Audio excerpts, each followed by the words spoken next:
প্রিয় শিক্ষার্থীবৃন্দ, আমি উত্তম কুমার মৃধা, ইনস্ট্রাক্টর রসায়ন, টিএসসি ঝালকাঠি।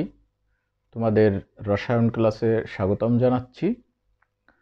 তো আজকে আমি যে বিষয় নিয়ে আলোচনা করব, একাদশ শ্রেণীর তৃতীয় অধ্যায় মৌলের পর্যায়বৃত্ত ধর্ম অধ্যায় থেকে একটি বিষয় নিয়ে আলোচনা করব। সেটি হলো PCl5 গঠন করলেও NCl5 গঠন করতে পারে না কেন? তো PCl5 অর্থাৎ ফসফরাস পেন্টাক্লোরাইড, এখানে ফসফরাস, আসো আমরা দেখি যে কি কারণে এই ফসফরাস পেন্টাক্লোরাইড গঠন করতে পারে কিন্তু নাইট্রোজেন পেন্টাক্লোরাইড গঠন করতে পারে না। প্রথমে নাইট্রোজেনের পারমাণবিক সংখ্যা 7, তাহলে ইলেকট্রন বিন্যাস দাঁড়ায় 1s2 2s 2 2p3। যদি আমরা এটাকে একটু ভেঙে লিখি তাহলে হবে 1s2 2s2 2px1 2py1 2pz1। এবার আমরা ফসফরাসের ইলেকট্রন বিন্যাস দেখি। ফসফরাসের পারমাণবিক সংখ্যা 15।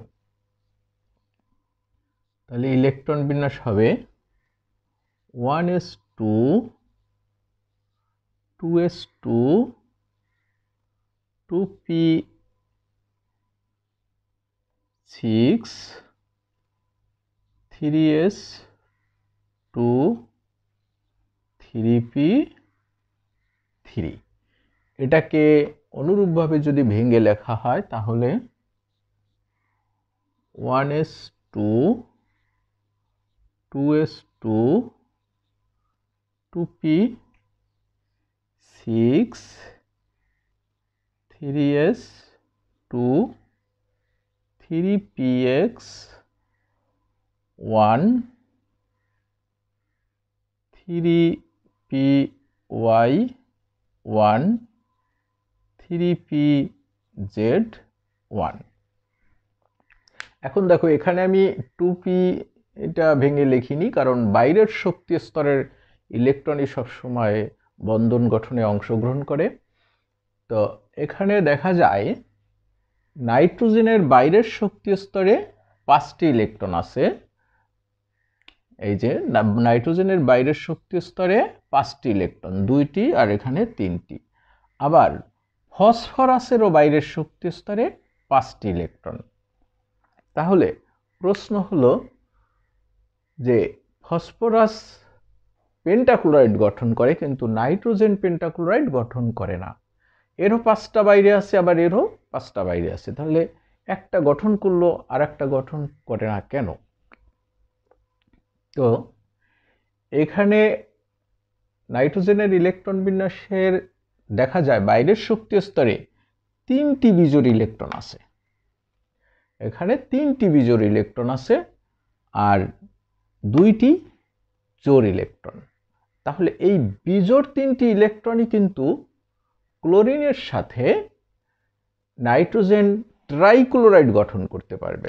অর্থাৎ যদি নাইট্রোজেন এরকম হয়, এই 2টি ইলেকট্রন এখানে ডট ডট, আর এই 3টি ইলেকট্রন ডট ডট ডট, আর ক্লোরিন এখানে এসে cross chlorine cross chlorine cross, এভাবে NCl3 গঠন করতে পারবে।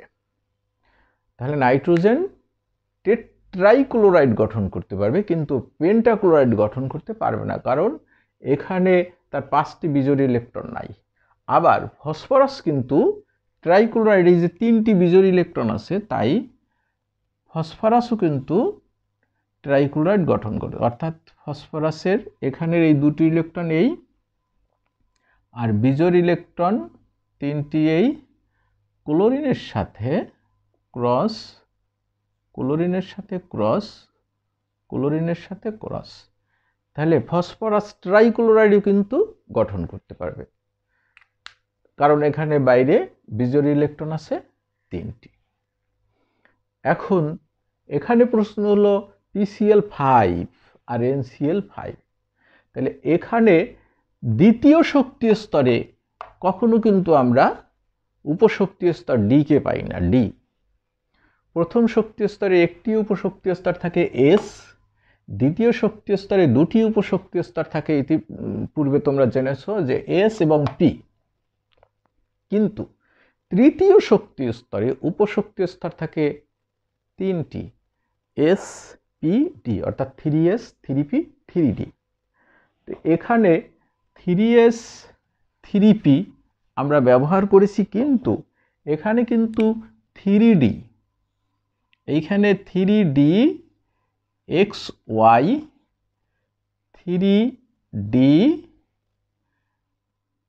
YZ, 3D ZX, 3D x square বনাম y square, 3D z square, এই পাঁচটি অরবিটাল কিন্তু এখনো ফাঁকা রয়েছে। ফসফরাসের 3PZ পর্যন্ত ইলেকট্রন গিয়েছে, কিন্তু 3DX, DXY, 3DYZ, 3DZX, 3DX square y square আর 3D z স্কয়ার, এই পাঁচটি অরবিটাল কিন্তু এখনো ফাঁকা রয়েছে।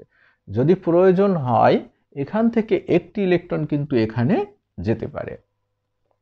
তো সেক্ষেত্রে এখানে 3s এর এই একটি ইলেকট্রন, 3s এর যে দুইটি ইলেকট্রন ছিল, এখানে এই একটি ইলেকট্রন উত্তেজিত হয়ে এই 3DXY এখানে চলে যাবে, আর সেটাকে আমরা বলবো উদ্দীপিত অবস্থা, সেটাকে বলবো উদ্দীপিত অবস্থা। এই উদ্দীপিত অবস্থায় কিন্তু ফসফরাসের দেখো পাঁচটি বিজোড় ইলেকট্রন, 1 2 3 4 5, পাঁচটি বিজোড় ইলেকট্রন হয়ে গেল। এখন কিন্তু সে ফসফরাস পেন্টাক্লোরাইড গঠন করতে পারবে, অর্থাৎ এই পাঁচটি বিজোড় ইলেকট্রন 1 2 3 4 5, ক্লোরিন এখানে cross, chlorine cross, chlorine cross, chlorine cross, chlorine cross, এই PCl5 কিন্তু গঠন করতে পারবে। ক্লোরিন কিন্তু এখানে আরো 7টি ইলেকট্রন আছে, তোমরা সেগুলো দিয়ে দিবে।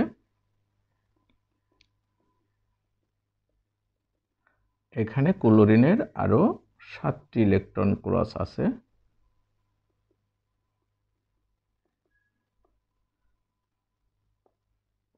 মানে আরো 6টি, একটি দিয়েছি আর 6টি আছে। এই ক্লোরিনের বাইরের শক্তি স্তরে মোট 7টি ইলেকট্রন থাকে।